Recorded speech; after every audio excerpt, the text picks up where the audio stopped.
जन टीवी में और मैं आपके साथ सृष्टि जन। तो चलिए नजर डालते हैं दिन भर की एक सबसे बड़ी खबर पर। भारत को आजाद कराने के लिए कई वीरों ने अपने प्राणों की आहुति दी है। अंग्रेजों के अत्याचारों से हमारे देश में हाहाकार मचा हुआ था। तब देश को आजाद कराने के लिए 3 वीर क्रांतिकारी दोस्त भगत सिंह, सुखदेव और राजगुरु ने देश के खातिर अपने प्राण हंसते हंसते न्यौछावर कर दिए। आज उन वीरों को याद करने का दिन है। आज ही के दिन सन 1931 में भारतीय स्वतंत्रता संग्राम के 3 महान क्रांतिकारियों को फांसी दी गई थी। आज ही के दिन भारत ने अपने 3 बेटों को खो दिया था। उनकी शहादत में ही आज के दिन शहीद दिवस मनाया जाता है।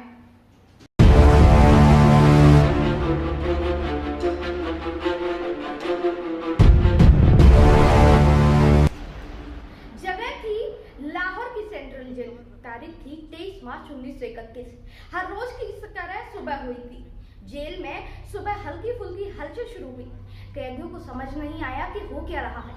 तभी वार्डन चरक सिंह आया और उन्होंने उनसे कहा कि वो लोग अपनी अपनी कोठरियों में चले जाएं। तभी सामने से आ रहे शख्स दिखाई दिया जो कह रहा था कि आज भगत सिंह और सुखदेव और राजगुरु को फांसी होने वाली है। तो सभी कैदी भगत सिंह की कोई ना कोई चीज लेने के लिए तैयार हो गए। इन तीनों की शहादत को आज पूरा देश सम्मान की नजर से देखता है। भारतीय स्वतंत्रता संग्राम के इतिहास में एक घटना काफी महत्वपूर्ण मानी जाती है। कहा जाता है कि ये तीनों चंद्रशेखर आजाद के विचारों से इतने प्रभावित थे कि इन्होंने क्रांतिकारी दल में शामिल होकर अपना विशेष स्थान बना लिया। इस दल का एक ही उद्देश्य था, सेवा और त्याग का। भगत सिंह, सुखदेव कॉलेज के युवा स्टूडेंट के रूप में जाने जाते थे। भारत को आजाद कराने का सपना देखते थे। वहीं राजगुरु कसरत के शौकीन थे और निशाना भी काफी तेज था।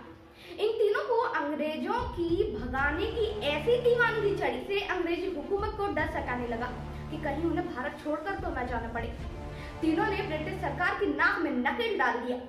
गुस्साई ब्रिटिश सरकार ने उन्हें गिरफ्तार कर लिया और 24 मार्च 1931 को तीनों को एक साथ फांसी देने की सजा सुना दी।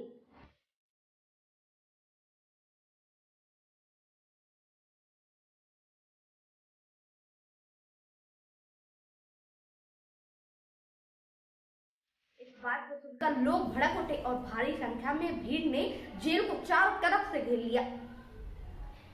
इससे अंग्रेज इतना डर गए कि उन्होंने एक दिन पहले ही यानी कि 23 मार्च 1931 की रात को ही भगत सिंह, सुखदेव और राजगुरु को फांसी दे दी। पता न चले इसलिए चोरी छुपे उनके शवों को जंगल में ले जाकर जला दिया। जब लोगों को पता चला तो लोग उस तरफ भागे। अंग्रेजों ने अपनी जान बचाने और सबूत मिटाने के लिए उन वीरों की अधजली लाशों को नदी में फेंकवा दिया। दरअसल लाला लाजपत राय जी की मौत का बदला लेने के लिए 17 दिसंबर 1928 को भगत सिंह और राजगुरु ने अंग्रेज अफसर पर गोलियां चलाई थी। वहां से वो भाग गए। वे खून खराबा नहीं चाहते थे, लेकिन अंग्रेजों के अत्याचारों से तंग आकर भगत सिंह ने केंद्रीय असेंबली में बम फेंकने की योजना बनाई, जिसको लेकर बैठक हुई, जिसमें भगत सिंह और बटुकेश्वर दत्त को चुना गया।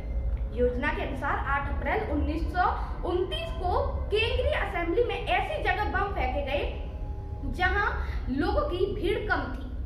भगत सिंह चाहते तो वहां से भाग सकते थे, लेकिन उन्होंने वहीं पर अपनी गिरफ्तारी की और इनकलाब जिंदाबाद के नारे लगाते हुए पर्चे उछाले ताकि लोगों तक उनका संदेश पहुंच सके। आज उन शहीदों की शहादत का दिवस है। इस शहादत दिवस पर देश उन वीर शहीदों को नमन करता है जिन्होंने अपने प्राणों की आहुति देश के लिए दी। अब तक के लिए बस इतना ही। आप देखते रहिए जन टीवी।